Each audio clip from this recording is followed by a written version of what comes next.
Hey guys, and welcome to Dainty Bite. Today I'm making the most amazing marble cake, and this cake has to be right, not too sweet, not too rich, just right. And I did all the experimenting for you and came up with the most perfect recipe. Let me show you how to make it, and let's get started. And don't forget to stay till the end of this video. I'm gonna show you how it looks from the inside. You don't want to miss it. You're gonna start by mixing the wet ingredients: 4 large eggs, 1 cup of sugar, vanilla bean paste, and vanilla extract. And as always, I like to remind you that I leave all the amounts and all the ingredients in cups and in grams in the description box below, so check it out. And as you can see, I'm whisking on high speed until it becomes lighter in color and doubles in size. This took about 3 to 4 minutes. Now I add the melted butter and the vegetable oil, 150 grams of melted butter and 2 tablespoons of vegetable oil. I add 1 cup of buttermilk. This is gonna give the cake that fluffy, light texture. And I like to point out that you do the heavy mixing when you whisk the eggs and sugar together for 3 to 4 minutes. After that, you just wanna add the butter, oil, and buttermilk and mix slightly. I just measured the dry ingredients: 2.5 cups of all-purpose flour, 2 teaspoons of baking powder, and 1/4 teaspoon of baking soda. Whisk them together using a handheld whisk and add on top of the wet batter. Mix just until combined. You don't want to overmix the batter. I remove 1/3 of this batter in a different bowl. You're gonna add the cocoa powder to it, add some chocolate chips and a little bit of espresso coffee.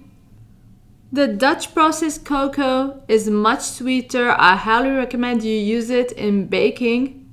The espresso will bring out the chocolatey flavor, and the chocolate chips will add more chocolatey goodness to this amazing cake. This cake was so good. I made it twice this week. I highly recommend you give it a try.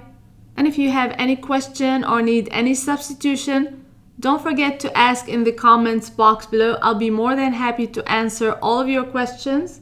It'll be so helpful if you subscribe to my YouTube and follow me on social media. The links are going to be in the description box as well. This cake pan is tricky and needs to be greased very well. I'm using a baking spray. It's a lifesaver and it's so easy to use. If you don't have it, you can just brush with butter and add flour very generously. I add the batter just like so. You can add it any way you like. I'm gonna make a swirl on top of the cake, just like so. Bake at 350 degrees Fahrenheit for 30 to 35 minutes.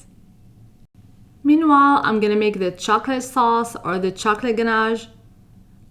I heated 1.5 cups of heavy whipping cream. It's very hot. Now I add 1 cup of chocolate chips, and these are semi-sweet chocolate.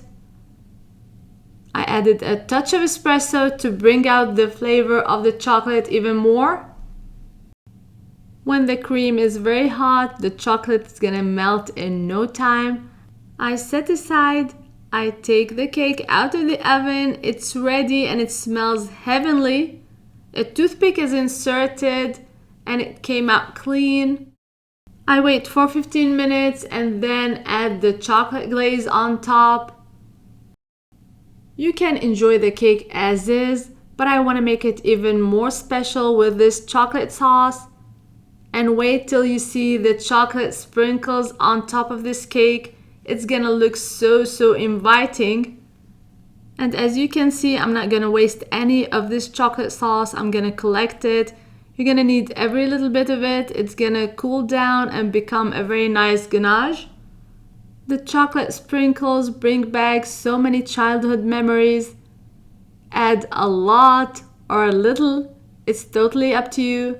I hope you give this recipe a try.